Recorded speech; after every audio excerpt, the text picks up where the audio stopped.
যাতে টাকার হার জিত থাকে না সেই লটারি জায়েজ, যাতে টাকার হার জিত থাকে না সেই লটারি জায়েজ। রাস্তাঘাটে বলছে যদি লেগে যায় 40 লক্ষ, এটা হচ্ছে কাবিরা গুনাহ। 10 টাকা দিয়ে 20 টাকা দিয়ে যদি এই লটারি ক্রয় করে থাকেন তাহলে অবশ্যই তওবা করতে হবে। তওবা ছাড়া এই পাপ ক্ষমা হবে না। সালাত আদায় করে লটারি ক্রয় করা পাপ ক্ষমা হবে না। সিয়াম পালন করে লটারি ক্রয় করা পাপ ক্ষমা হবে না। হজ করে লটারি ক্রয় করা পাপ ক্ষমা হবে না।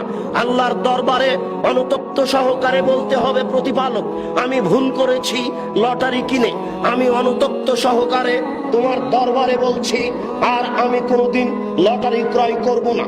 এই কথা যদি আপনি বলতে পারেন আর আপনার জীবনে বাকি জীবন আল্লাহর দরবারে বলতে পারেন আস্তাগফিরুল্লাহ ওয়া আতুবু ইলাইহি, আল্লাহ আমি তোমার নিকটে ক্ষমা ভিক্ষে চাই, তোমার কাছে ফিরে যেতে চাই, এই বাক্য যদি আপনি বাকি জীবন বলতে পারেন তাহলে আপনার এই লটারি ক্রয় করার পাপ ক্ষমা হতে পারে।